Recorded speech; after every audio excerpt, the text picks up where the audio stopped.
सभी मित्रों को साहिब बंदगी कबीरदास जी का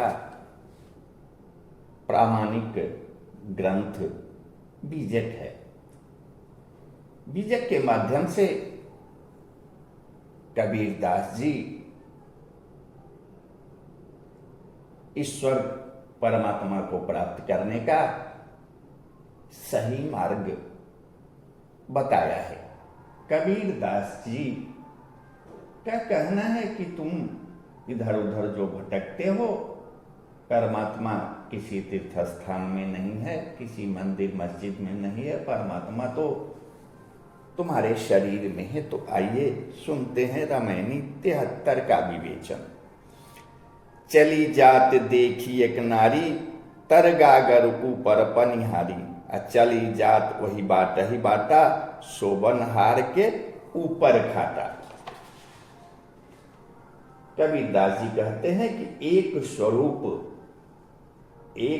स्वस्वरूप परमात्मा में अवस्थित जीवात्मा रूपी नारी को मोक्ष की ओर जाती देखी। भोग योग धर्म कर्म आदि रूपी जल जिसमें ग्रहण हो सके, ऐसे शरीर रूपी गागर को नीचे छोड़कर, यानी कि शरीर से अनासक्त होकर जीवात्मा रूपी पनिहारी ऊर्ध्वमुखी हुई। स्वस्वरूप से पतित होकर जिस मार्ग से दुनिया में आई, उसके विपरीत अंतर्मुखी होती हुई परम पद की ओर चली जाती है।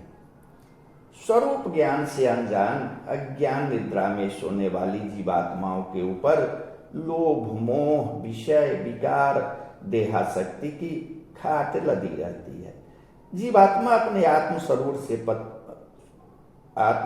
से पतित होकर क्रमशः कैवल्य महाकारण कारण सूक्ष्म शरीर से होते ही स्थूल शरीर में आ पहुंची है। पुनः आत्मपद में स्थित होने के लिए इसी क्रम से उलटकर यात्रा करते हुए स्थूल सूक्ष्म कारण महाकारण कैवल्य का अतिक्रमण करना है।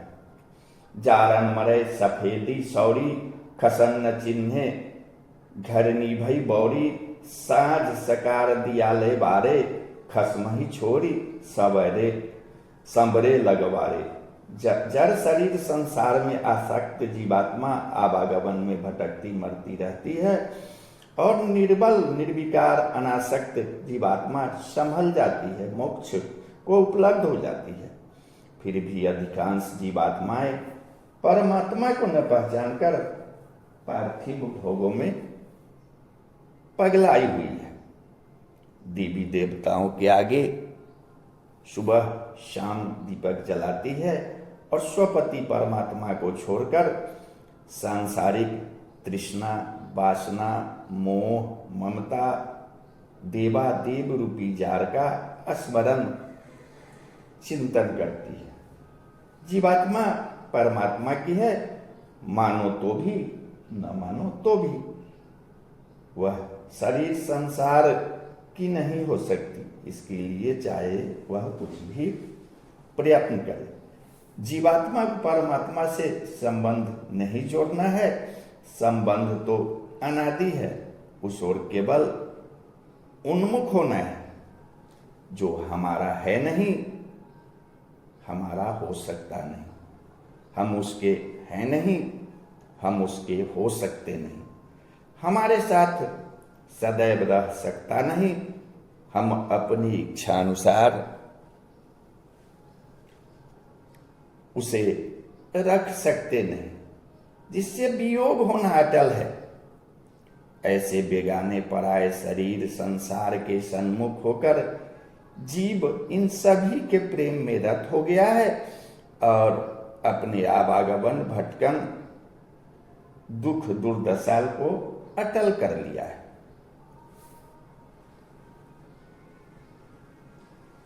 जीव का मोक्ष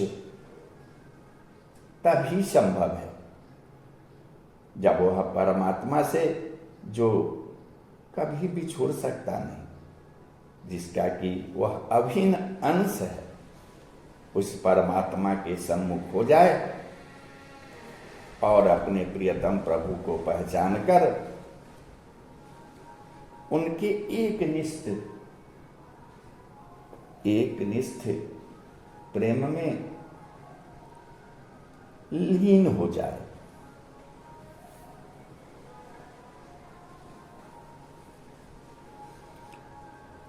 वाही के रस निशुदिन राची, अपिया सो बात कहे नहीं साची। असोबत छारी चली प्यू अपना, ई दुख अबधौ कहिए कहिसना। जीवात्मा उसी असत्य की आसक्ति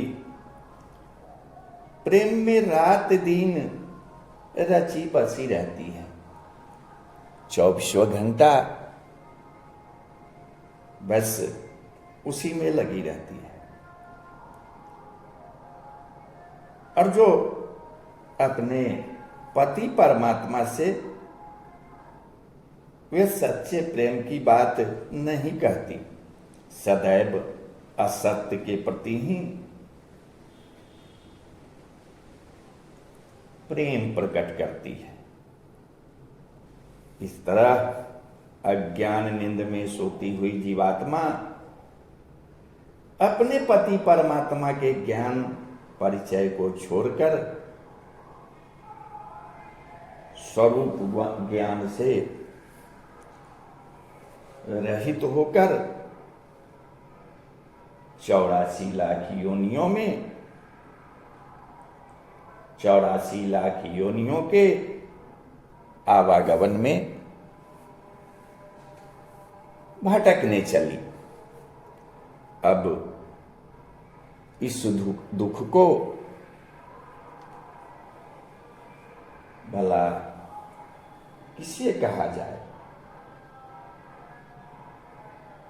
इस रमैनी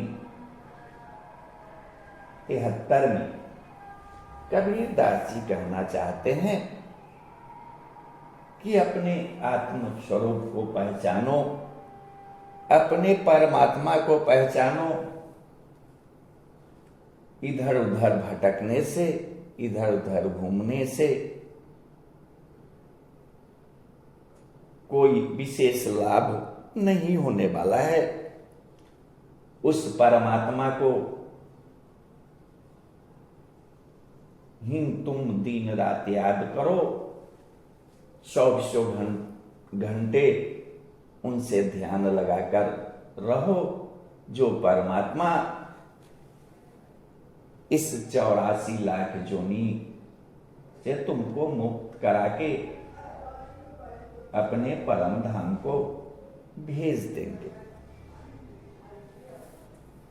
अपनी जांघ उखाड़ के अपनी कही न जाए, अकी चित जानो आपनो कि मेरो जन गाय।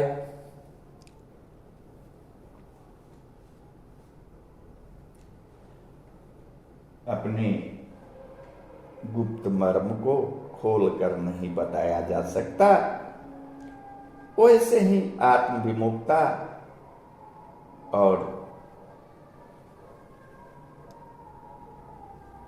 शरीर संसार की आसक्ति में पड़कर लोगों की कितनी दुख दुर्दशा, अशांति, असंतुष्टि है, इसे वे नहीं कह सकते।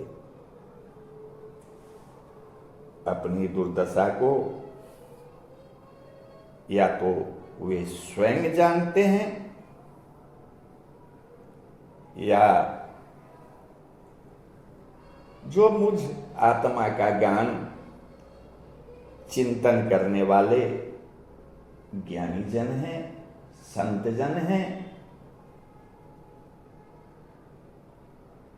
इस बात को